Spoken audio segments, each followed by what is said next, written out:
Hello friends, आज हम इस वीडियो में पढ़ेंगे टैफ्ट इक्वेशन। ठीक है, जो टैफ्ट था उसने एक मेथड बताया किसके लिए, जो एक्सटेंडिंग लीनियर फ्री एनर्जी उसका रिलेशनशिप बताया एलिफेटिक सिस्टम में, जिसमें स्टेरिक फैक्टर इम्पोर्टेंट होता है। ठीक है ना। जो टैफ्ट इक्वेशन है वो है हमारा स्ट्रक्चर रिएक्टिविटी।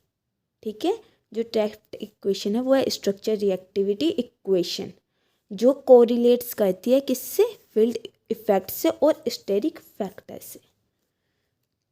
यानी जो हमारी टैफ्ट इक्वेशन है वो स्ट्रक्चर रिएक्टिविटी इक्वेशन है और वो कोरिलेट्स करती है फील्ड इफेक्ट से और स्टेरिक फैक्टर से। टैफ्ट ने सजेस्ट किया जो हमारे किसी भी सब्स्टिट्यूएंट का इलेक्ट्रॉनिक नेचर है ना, उसका बहुत कम इफेक्ट रहता है किस पर, रेट ऑफ एसिड कैटेलाइज्ड पर। ठीक है, जो रेट हो रहा है ना किसी भी एसिड कैटेलाइज्ड हाइड्रोलाइसिस का मेटा और पैरा सब्स्टिट्यूटेड बेंजोइड्स पर। ठीक है ना। जो हमारे बेंजोइड्स पर जो सब्स्टिट्यूशन है वो कैसा है, मेटा और पैरा पर। हम मतलब सेम यही लैंग्वेज आ जाएगी, ये ज़्यादा टिपिकल नहीं है। जो इलेक्ट्रॉनिक नेचर है, यहाँ पे हमने किसकी बात की, एसिड कैटेलाइज हाइड्रोलाइसिस किसके, बेंजोइड्स की। यहाँ पर है जो इलेक्ट्रॉनिक नेचर है ना सब्स्टिट्यूएंट का, वो उसका किस पर कम इफेक्ट रहेगा, little effect acid catalysed hydrolysis किसके, एलिफेटिक स्टेप पर। यानी जो पहले इन्होंने बताया जो इलेक्ट्रॉनिक नेचर है सब्स्टिट्यूएंट का, उसका लिटिल इफेक्ट किस पे होगा, जो रेट होगी ना एसिड कैटेलाइज्ड हाइड्रोलाइसिस की, किस में, बेंजोइड्स में। और दूसरे में इन्होंने बताया जो इलेक्ट्रॉनिक नेचर होगा किसी भी सब्स्टिट्यूएंट का, उसका कम इफेक्ट होगा किस पर, जो एसिड कैटेलाइज्ड हाइड्रोलाइसिस है ना, एलिफेटिक स्टेप। यानी टू टाइप्स पर बताया, एसिड कैटेलाइज्ड हाइड्रोलाइसिस में एलिफेटिक स्टेप्स पे और बेंजोइड्स पे। जितने भी हमारे रेट चेंज होता है सब्स्टिट्यूएंट की वजह से एलिफेटिक स्टेप में, तो वो किसकी वजह से होता है, स्टेरिक फैक्टर पे।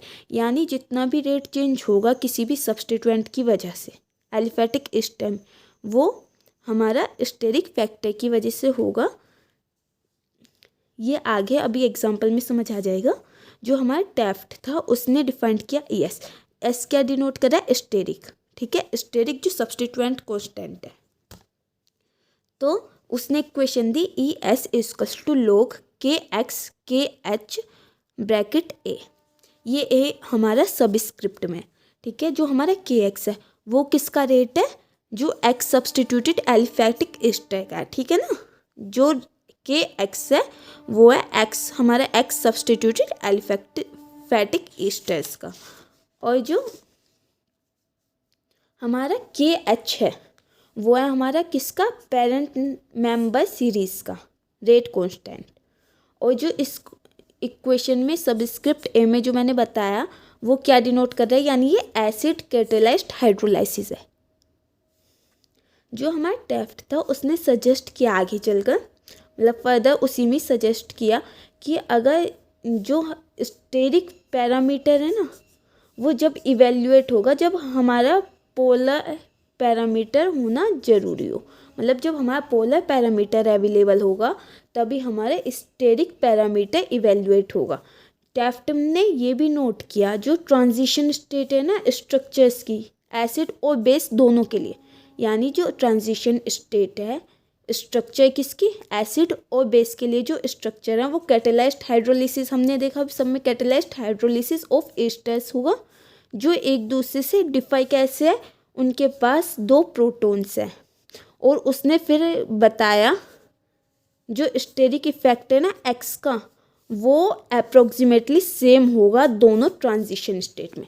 मतलब कि जो ए ट्रांजिशन स्टेट में होगा स्टेरिक इफेक्ट वही सेकंड में होगा। जैसे कि देखो ये हमारा सब्स्टिट्यूएंट एक्स है दोनों में, तो इसके और इस पे यहाँ पे भी ओ है, यहाँ पर भी ओ है, OH2 ये दोनों सेम स्टेरिक, यानी क्राउड सेम फिल कर रहे हैं, इसी वजह से दोनों पे सेम स्टेरिक इफेक्ट होगा ट्रांजिशन स्टेट में। लेकिन जो हमारे बेस कैटेलाइज्ड हाइड्रोलिसिस है ना, उनमें जो इलेक्ट्रॉनिक इन्फ्लुएंस होता है सब्स्टिट्यूएंट पर वो नेग्लेक्ट नहीं किया जा सकता, क्योंकि वो लार्ज वैल्यू होती है रो की।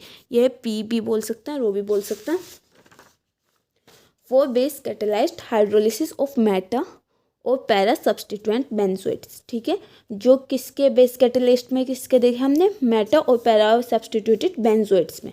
जो हमारा पी होता है वो 2 से 3 तक होता है, उसे हम बेसिक मीडियम में बोलते हैं। अगर ये वैल्यू हमारी 0.1 आ जाए रो, ठीक है, तो उसे हम एसिडिक मीडियम बोलते हैं। जो हमारा पोलर सब्स्टिट्यूएंट है वो अगर कांस्टेंट है तो उसे हम सिग्मा स्टार से डिनोट करेंगे।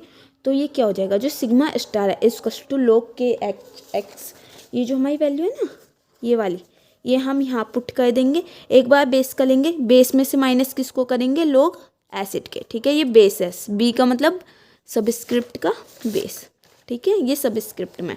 तो जो बी डिनोट्स कर रहा है बेस कैटेलाइज्ड हाइड्रोलाइसिस, ए डिनोट कर रहा है एसिड कैटेलाइज्ड हाइड्रोलिसिस। तो जो हमारा सिग्मा और सिग्मा स्टार है ना वो कांस्टेंट है सब्स्टिट्यूएंट के, और वो सेम रहेंगे, सेम वैल्यू होगी, इसकी सेम वैल्यू होगी। जो हमारी जनरल टेफ्ट इक्वेशन है स्ट्रक्चर के लिए, जो कोरिलेशन है एलिफेटिक सिस्टम में स्टेरिक फैक्टर के द्वारा, यानी जो जनरल टेफ्ट इक्वेशन है किसके लिए, स्ट्रक्चर के लिए, तो उसमें हमने रेट ही तो देखा है कि रेट पे क्या असर पड़ता है।